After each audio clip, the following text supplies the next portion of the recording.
Manikanta. My roll number is 306. My topic is 8251 Programmable Communication Interface, which is normally called as USART, Universal Synchronous Asynchronous Receiver Transmitter.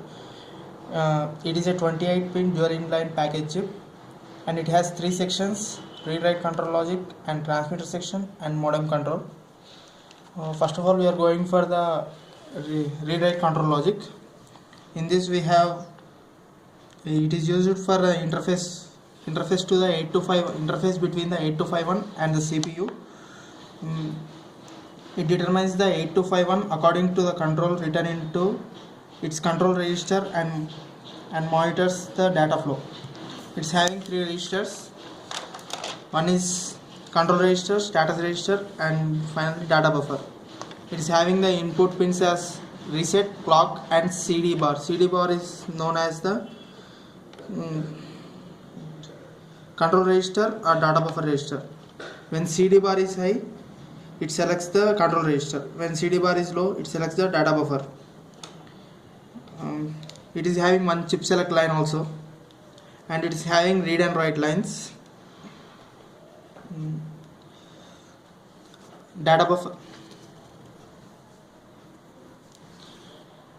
buffer having 8 data lines, data D0 to D7. If reset is high, 8251 changes its modes to idle. For 8251, clock input is necessary. And transmitter section. Here we have the transmitter section. In transmitter section, it accepts the parallel data from the CPU and converts into serial data.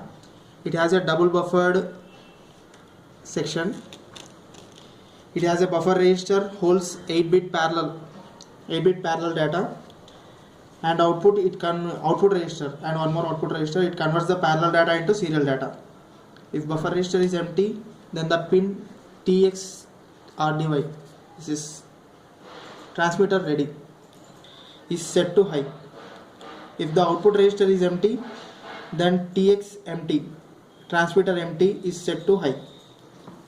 Here it is. The clock signal TXC. Transmitter's clock controls the rate of which the data bits are transmitted by USART. The clock frequency can be 1, 16 or 64 times the baud rate. Next we have the receiver section in this. In this receiver section, it accepts the serial data and converts into parallel data, which came from the transmitter section.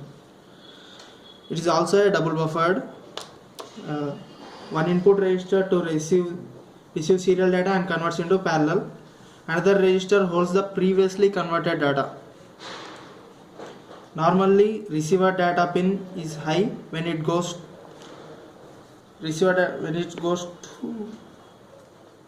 Normally, receiver data pin is high. When it goes to low, controller assumes it as start bit. Waits for the half of a bit time and samples the line again. If it is again low, it accepts the following bits and form a character loads into buffer register. Input register load the parallel data to buffer register. When it is loading, receiver ready pin goes to high. The signal used to interrupt the receiver section to the CPU. The clock signal RXC, receiver clock, controls the rate of the bits are received by USART. During asynchronous mode, the signal S1DET or BRKDET, or known as synchronous detect or break detect, indicates the intentional brain in the data transmission. Next we are going to the modem control. In this it is used to establish the data communication through modem over telephone lines. This unit takes care of handshake free signals for modem interface. Having 4 input lines: DSR data set ready, and DTR data terminal ready, RTS request to send data, and CTS clear to send data. Thank you.